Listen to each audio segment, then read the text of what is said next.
alcohol and social pressure. Now, this is a big problem for a lot of people because they feel that they have to drink. There's still a massive stigma, to not drinking because everyone assumes you're an alcoholic, which I am. However, a lot of people aren't, they just don't drink. And the pressure that comes when you're young is quite remarkable. No one that I knew at school took drugs, but most people drank. Most of the family did, and it was associated with coming of age. At 18, you were able to go probably had a big celebration. People used to have 18th birthday parties just to celebrate, obviously 18, but so it wasn't a pub, wasn't it? We didn't do that with drugs. So the social pressure starts when you're quite young, really, because all your friends will do it. And you have to learn to say no at some point in your life, otherwise it's going to take you to an early grave. But as you get older, it becomes more of the norm, really, in your life, and you think, well, everything I go to, there's alcohol, isn't there? Every function, every sporting event, and the whole lot. And you have to change your mindset. This is the thing. And I hear various people, very intelligent people say, well, I can't go to this function because my brother's getting married and there'll be free bar and all that. So I can't not drink because people think I'm weird. People think I'm odd. I think, well, what are you on about? Why would somebody think you're odd?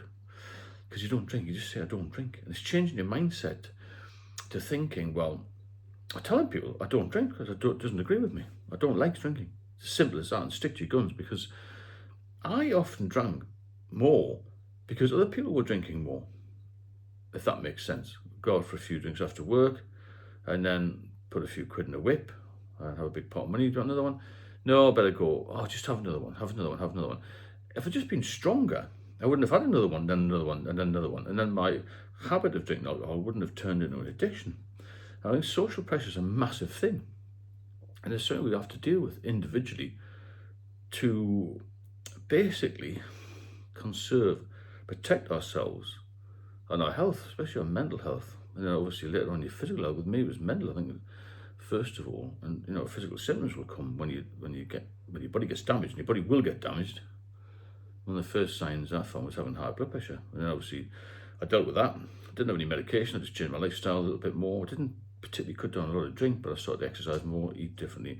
And you do other things to compensate your drinking. So your drinking becomes a bit of an exact science, in that when I was on earlies, not to get up at 4 o'clock in the morning, I say, well, if I have 4 pints between 6 p.m. and 8 p.m, and then have a couple of hours before I go to bed and get 6 hours clear sleep, all this sort of thing.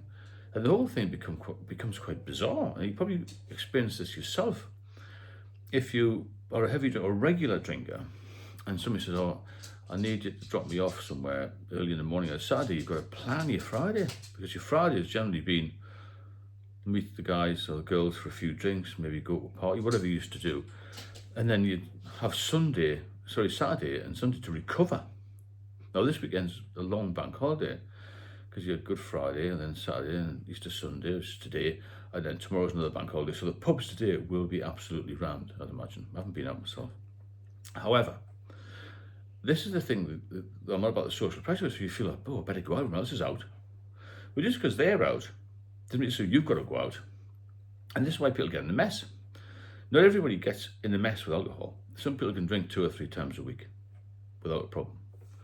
But we on this channel have got an issue with it. And millions of people around the world die every year because they've got an issue with it.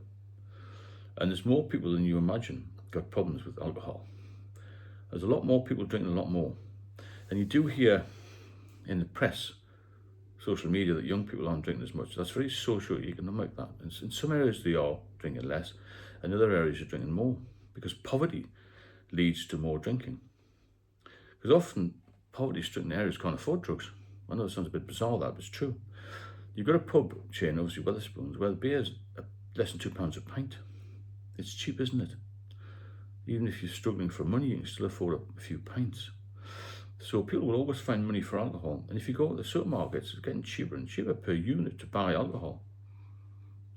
So 10 cans for £10, quite strong lagers and things. I don't know how much a bottle of spirits is, but it's all going to be, similarly balanced, isn't it? So you better get this out of your head that you've got to do it because everyone else is doing it and you're going to get bored. You've got to realise that alcohol doesn't do any good. And we associate alcohol with feeling good, being happy, being relaxed, and going with the flow because everyone else does it. Not everyone did a bad thing. They wouldn't all do it, but alcohol is so weaved into our society that we're expected to almost expect to do it. And people will question why you don't do it. I noticed that when I started dating again years and years ago after I got divorced. Why do it? Because I had spells off it, 2 years here, 3 years here, 8 years here. Why couldn't you just have one? Well, why didn't you just have one and then see how you get on? I don't want one because I can't drink because it will take me back to square one. I'll drink 10. That's the problem. And the social pressure needs to be looked at in a way. We have to change our culture. It seems to be in the UK more than a lot of other countries I've noticed, where we will go crazy these bank holidays. If you go to Italy or Spain or France, people will have a nice steady drink. But in this country, it's madness, isn't it? I've never been to the States, but I've got a few clients from the States, and I think it's pretty similar over there. There's so many bars and pubs, and it's sort of a done thing to go and get hammered at the weekend because you've got plenty of time to recover. Well, what's the recovery time? You're just wasting your life, aren't you?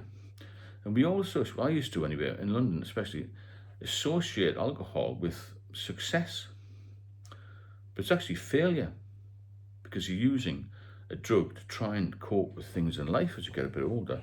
It might be okay when you're young and you need a bit of Dutch courage, shall we say, to get through, the early days of meeting different people in social events. But as you get older, you should have a bit more common sense. I wish I had. And I was always led back into relapse by maybe social pressure or the fact I was missing out, fear of missing out. And that's why I'd stay at the pub till late because I felt I was going to miss out something.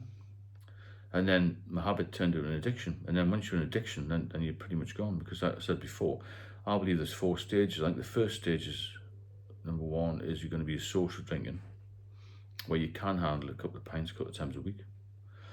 Then it becomes moderate, where you're drinking a little bit more. The third stage is when you're drinking too much, and you realise you're drinking too much, but you can still control things a little bit.